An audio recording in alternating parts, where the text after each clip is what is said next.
Hey everyone, thank you so much for joining me today. My name is Laura Train Mama. Today I will be reading from this vintage Toby the Tram Engine book. This is book number 7 in the Railway series, which was first published in the year 1952. Let's dive in. Dear friends, poor Thomas has been in trouble. So the Fat Controller asked Toby to come and help run the branch line.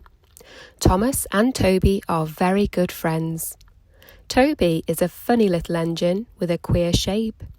He works very hard and we are fond of him.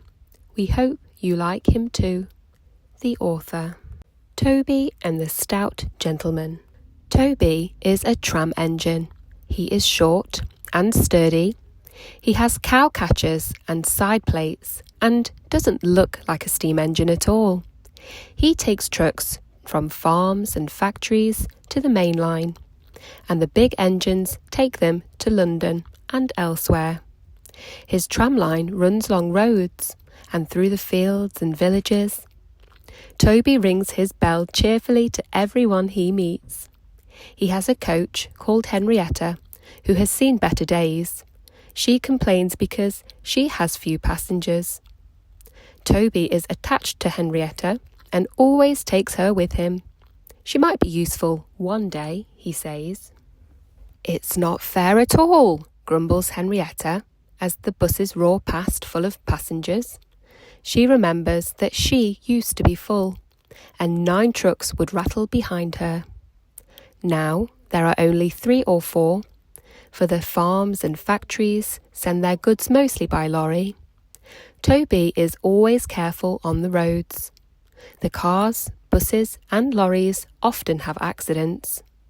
Toby hasn't had an accident for years, but the buses are crowded and Henrietta is empty. I can't understand it, says Toby the Tram Engine. People come to see Toby, but they come by bus. They stare at him. Isn't he quaint, they say, and laugh. They make him so cross. One day, a car stopped close by, and a little boy jumped out. Come on, Bridget, he called to his sister, and together they ran across to Toby.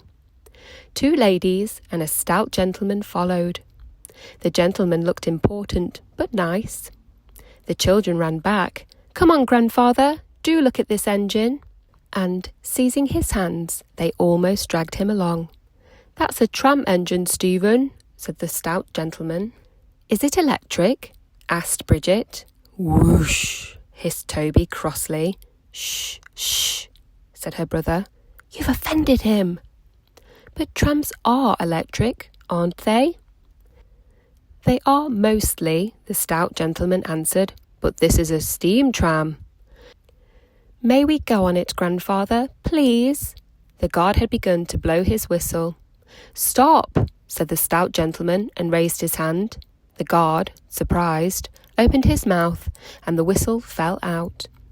While he was picking it up, they all scrambled into Henrietta.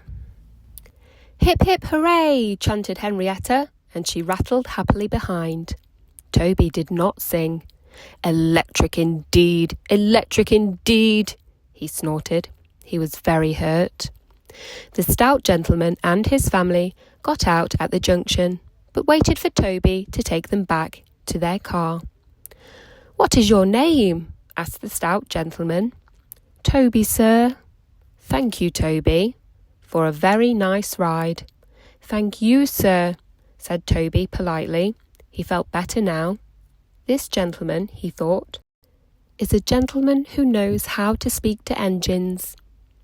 The children came every day for a fortnight. Sometimes they rode with the guard, sometimes in empty trucks, and, on the last day of all, the driver invited them into his cab. All were sorry when they had to go away. Stephen and Bridget said thank you to Toby, his driver, his fireman, and the guard. The stout gentleman gave them all a present. Beep, beep, beep, beep, whistled Toby. Come again soon. We will, called the children, and they waved till Toby was out of sight. The months passed. Toby had few trucks and fewer passengers. "Our last day, Toby," said his driver sadly one morning. "The manager says we must close tomorrow." That day, Henrietta had more passengers than she could manage. They rode in the trucks and crowded the brake van, and the guard hadn't enough tickets to go round. The passengers joked and sang, but Toby and his driver wished they wouldn't. "Goodbye, Toby," said the passengers afterwards. "We are sorry your line is closing down." "So am I," said Toby sadly. The last passenger left the station, and Toby puffed slowly to his shed. "Nobody wants me," he thought, and went unhappily to sleep. Next morning the shed was flung open, and he woke with a start to see his fireman dancing a jig outside. His driver, excited, waved a piece of paper. "Wake up, Toby," they shouted, "and listen to this. It's a letter from the stout gentleman."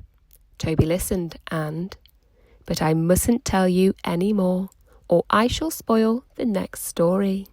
And that brings us to the end of the short story, Toby and the Stout Gentleman. The next story, which follows, is called Thomas in Trouble.